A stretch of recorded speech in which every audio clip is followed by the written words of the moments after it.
Bonjour et bienvenue, c'est le moment de l'instant matin, j'espère que vous êtes bien installés, moi je suis bien installée pour vous accompagner pendant 30 minutes. Et aujourd'hui on vous propose donc de vous amener dans le monde du beau, dans le monde de l'art et nous avons le plaisir de recevoir Semir Jama. Il est photographe, vous allez voir donc que ses livres sont extrêmement beaux, ses photos sont extrêmement parlantes et nous avons le plaisir de recevoir ce matin dans l'instant matin Semir Jama, bonjour. Oui, bonjour. Merci d'être là. C'est moi qui vous remercie pour l'invitation. Nous sommes ravis de vous recevoir. On a eu la chance déjà un petit peu en coulisses de découvrir vos livres, vos éditions, vos photos. C'est extraordinaire. C'est, je dirais, pour moi, quand je regarde, je dis c'est un monde à part, Oui. mais un monde réel qui existe bien, mais que vous voyez différemment et que vous nous présentez aussi différemment. Ça fait quelques années quand même. C'est mon monde à moi, particulièrement, que j'affectionne. Et bon, il y a eu une évolution pour arriver à ce stade, donc de la photographie à l'infographie, à la chaîne graphique, la maîtrise totale. Jusqu'à l'édition. Jusqu'à l'impression et l'édition après.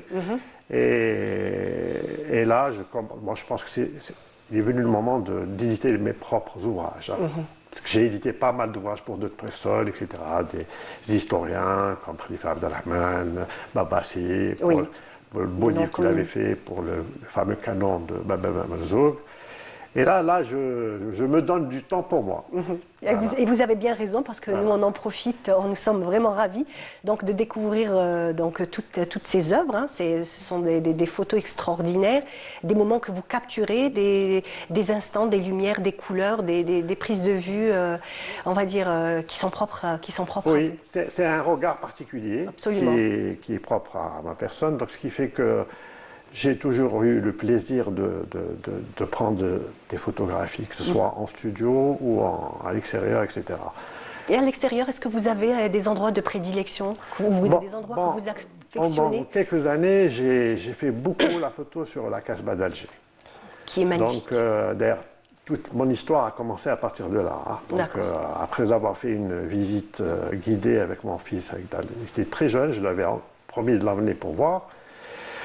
J'ai vu qu'il y avait un vide sur le marché des livres qui parlent de la Casbah, de la visite, etc. Comme il y avait un grand engouement les gens s'intéressent de plus en plus, etc. Donc j'ai voulu faire un petit support, un genre de petit guide, mais c'est plutôt une balade, ce que j'avais appelé à l'époque balade au cœur de la Casbah d'Alger.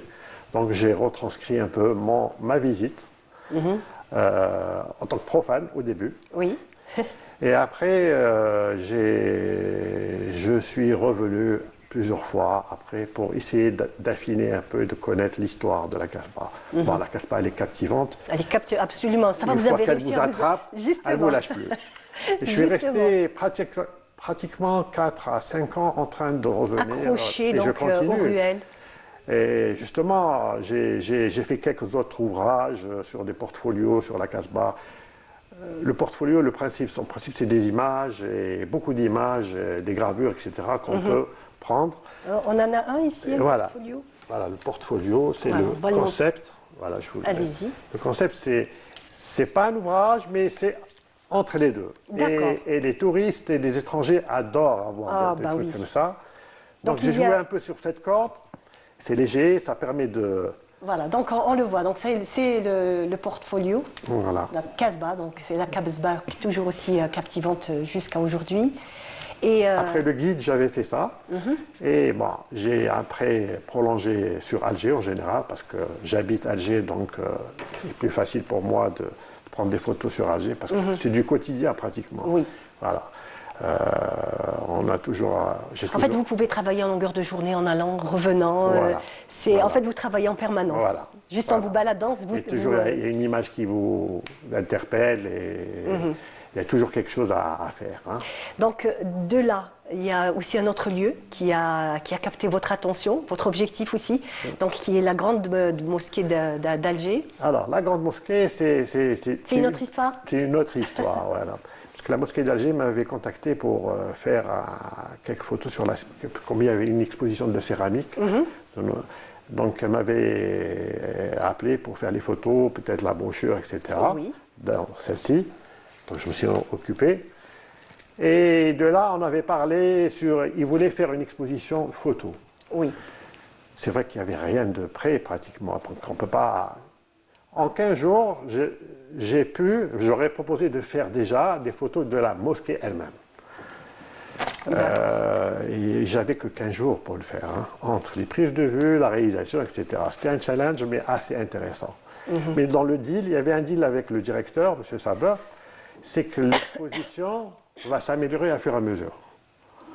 C'est-à-dire, elle va avoir une vie. C'est-à-dire, en 15 jours, on ne peut pas tout couvrir. Absolument. Vu les conditions météorologiques qui n'étaient pas, disons, à un certain moment, c'était intéressant d'avoir certaines photos comme ça. Oui. Mais on n'a pas le tout.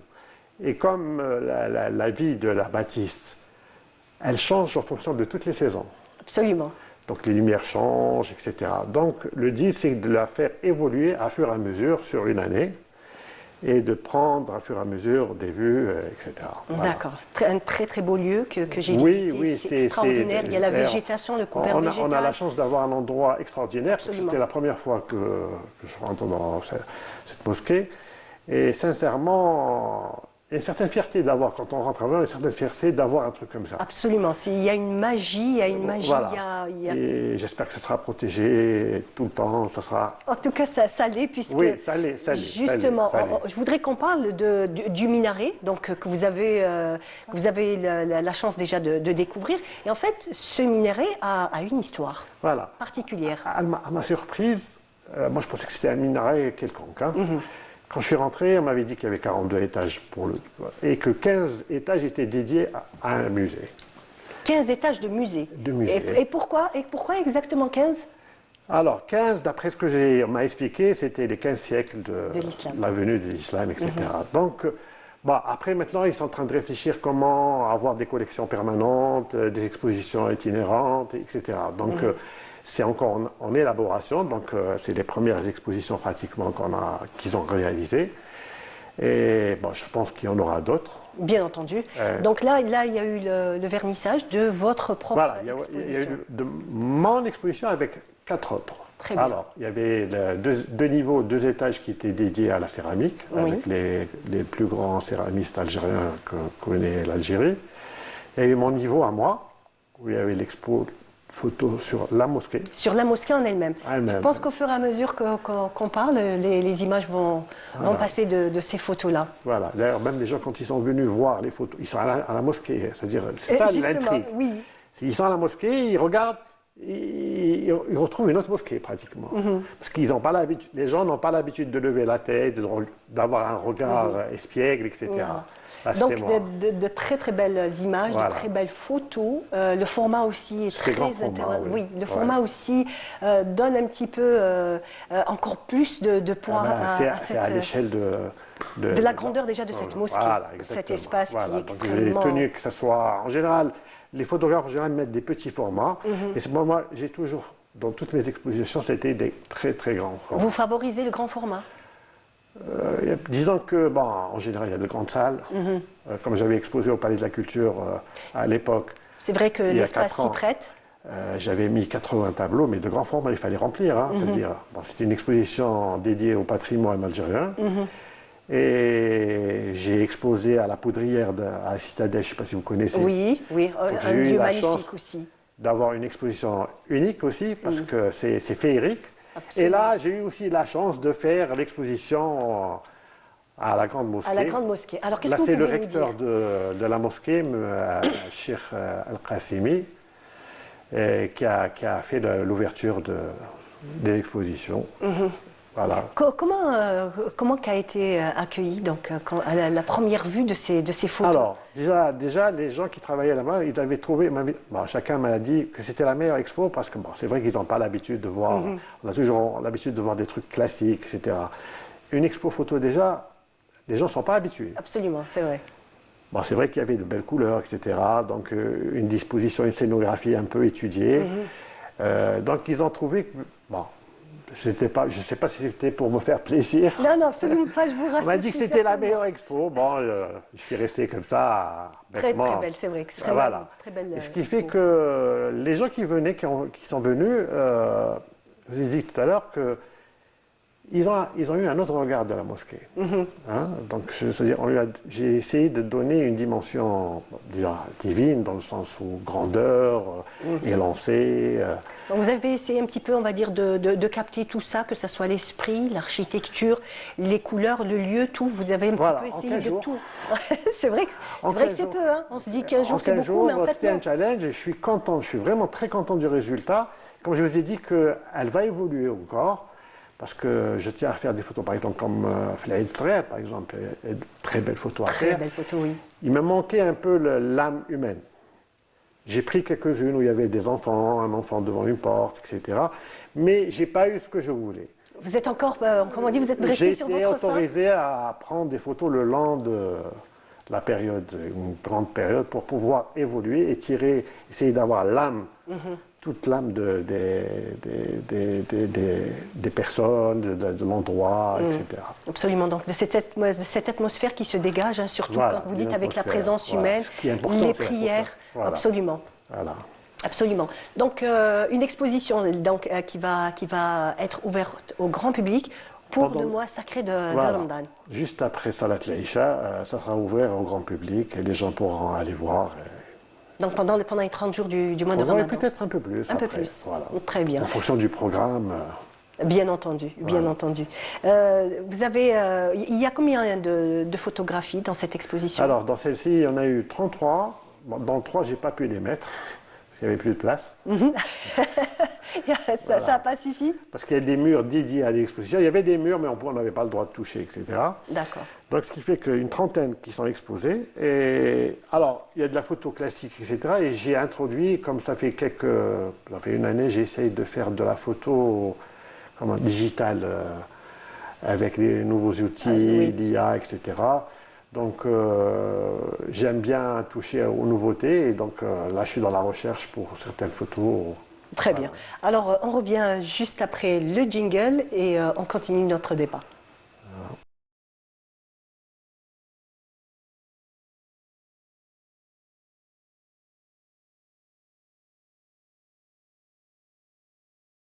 Voir ce matin donc Samir Djama qui est déjà avec nous, un grand photographe.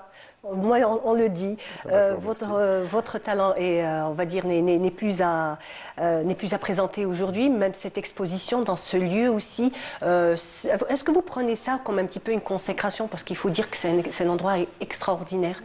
Je pense que la consécration, on est toujours appelé à essayer de faire mieux, de s'améliorer. Je suis ravi, honoré d'exposer déjà dans des endroits comme ça. Et c'est vrai que ça met un peu d'embaume dans ma personne. Bien entendu. Voilà. Bien entendu. Il y a aussi un livre qu'on va voir, donc, qui va être... on a l'exclusivité aujourd'hui. Hein, il est sous presse. Il est sous presse. Voilà. Mais on l'a, nous, aujourd'hui. Le prototype est là. Et là, donc on a la chance, dans l'instant matin, on a la chance d'avoir donc... Alors, Casbah d'Alger. La Casbah d'Alger. On va le voir... à l'antenne. Donc, comme vous dites, il est sous presse. Qu'est-ce qu'il a de particulier donc, alors, ça, je dirais que c'est un peu le couronnement des 5-6 ans de balade à la Casbah d'Alger. Donc, je pense que je vais clôturer l'édition sur la Casbah avec cet ouvrage. Ce sera un bel ouvrage avec un coffret, etc. Absolument. Mais bon, je resterai toujours à la Casbah, je partirai toujours parce que l'appel est lié déjà. Hein. Vous n'arrivez pas à vous en séparer, ça c'est clair. Je ne pense pas, ne pense pas. Donc c'est un ouvrage en français, en anglais, et parce que la demande maintenant en anglais, elle est de plus en plus... de plus en plus présente, absolument, voilà. C'est vrai. Et même les touristes le demandent, et ben voilà, donc c'est un travail de 5-6 ans de vadrouillage à la Casbah d'Alger. Il y a combien de photos approximativement? Bah, c'est beaucoup plus un livre photo que littérature. Bah, il y a toujours de la littérature, un peu d'histoire, etc. Mais bon, je n'ai pas compté honnêtement. Hein. Vous n'avez pas compté? Oui, je n'ai pas compté, mais il doit y avoir plus de 100 photos, 150 à peu près. Donc dans la catégorie beau livre, bien entendu. Oui. Et quand est-ce qu'on aura le plaisir, quand est-ce que le grand public aura le plaisir de pouvoir... Alors moi je fais tout pour qu'il soit prêt pour la journée de la Casbah du 23 février, c'est la journée. Je ferai tout pour qu'il soit présent à cette date. À cette date. Même sinon, à la limite, ce sera à la fin du mois ou plus tard. Bah, qui sera sanctionné d'une exposition photo C'est-à-dire d'une sortie officielle du livre. Le grand public s'intéresse de plus en plus aux photos, puis vous faites aussi des expos-ventes. Oui, oui, les grands formats sont très difficiles à vendre. Hein. Donc, c'est beaucoup plus les institutions qui achètent, les administrations pour leur bureau, etc. Mais j'ai un petit format intermédiaire que j'ai appelé des gravures photos qui marche assez bien à la Casbah déjà, à Alger, par les artisans, les petits. Les gens qui vendent tout ce qui est traditionnel, tout ce qui est etc. tradition. Voilà, donc il y a un peu de carte postale à l'ancienne. Absolument. Absolument. Voilà. C'est vrai qu'il y a vraiment un regain d'intérêt, et même aussi, comme je vous l'ai dit, dans les intérieurs, ça rentre un petit peu dans la décoration moderne. J'ai eu à décorer 2-3 administrations. Hein. Un notaire qui m'avait fait une commande de sa salle d'attente. J'étais déjà très content qu'il y ait des gens qui s'intéressent à ça. Et en fait, ça a donné une note originale, extraordinaire, sur Alger, un peu de poterie, tout ce qui était patrimoine algérien. Tout ce qui était touche très algérienne, on va dire aussi ce côté traditionnel. Il y a aussi d'autres expos qui vous ont marqué, des lieux aussi qui vous ont un petit peu... Après celle du Palais de la Culture, c'était ma première grande exposition. Et après, on a fait la poudrière à la Citadelle. Ça a été comment, la poudrière? Parce que quand même, déjà, c'est un lieu assez particulier. C'est féerique. C'est extraordinaire, c'est un petit peu circulaire. On a l'impression que c'est un temple. Oui, absolument. Et on a la chair de poule, hein, on va dire. Et les photos étaient exposées à même le sol. Hein. C'est-à-dire qu'on n'avait pas le droit d'accrocher, etc. Et qui avait donné une touche particulière. Ça vous a un petit peu, on va dire, boosté le fait que ces difficultés, donc on ne peut pas accrocher là. J'imagine que... Je ne fais pas trop de chichi, je m'adapte facilement. Justement. J'aime bien m'adapter. Bon, je ne sais pas, je suis en général conseillant. J'essaye de trouver des solutions à des problèmes pour mettre en avant... Mais en fait, il faut le dire, hein, c'est que vous pensez que c'est de la résilience et que c'est assez simple, mais en fait, là, vous mettez toujours votre touche personnelle. Il y a de l'art, il y a un regard, même si c'est même le sol, il y a un endroit bien précis. Personne ne touche à ma scénographie. Je ramène toujours du matériel photo ancien, de l'argentique, pour montrer aux gens les deux mondes entre le numérique et l'argentique. J'aime bien parce que pour les jeunes, pour qu'ils puissent essayer de comprendre un peu d'où vient tout ça. Et l'argentique, vous faites encore de l'argentique? Faute de matières premières. Matières premières, effectivement. C'est vrai que... Alors, je voulais ramener de l'étranger, mais comme il y a un problème, comme le papier photo, il passe dans les scanners, etc. C'est un peu plus compliqué. On n'arrive pas, il est scanté. Mais en fait, la demande est quand même là. Hein. Oui, et pourtant, le numérique fait des merveilles aujourd'hui. C'est la tendance, on revient à l'argentique dans le monde. Hein. C'est une tendance pratiquement quotidienne. Et bon, c'est un peu plus cher qu'avant, bien sûr. Entendu, bien entendu, oui. Mais beaucoup de jeunes photographes ou de photographes, d'ailleurs, je voulais faire des ateliers pour essayer de présenter un peu le côté argentique, classique, l'agrandisseur, les cuvettes, les bains, etc. Ça donne un peu... Et on comprend mieux le phénomène après. Absolument. Le principe reste le même. Oui, le principe reste le même, c'est vrai. C'est vrai que quand on appuie juste sur notre téléphone, le principe lui-même de la photographie peut-être nous échappe, c'est clair. Mais comme ça, on va dire en atelier, en vivant, c'est clair. Des rappels, un genre de vaccin, un rappel pour que les gens se souviennent. Pour pas qu'on oublie et qu'on se souvienne comment a commencé la photo. Et je dirais presque qu'il y a presque... Bon, la boucle n'est pas bouclée, mais on revient un petit peu en arrière, peut-être par nostalgie et surtout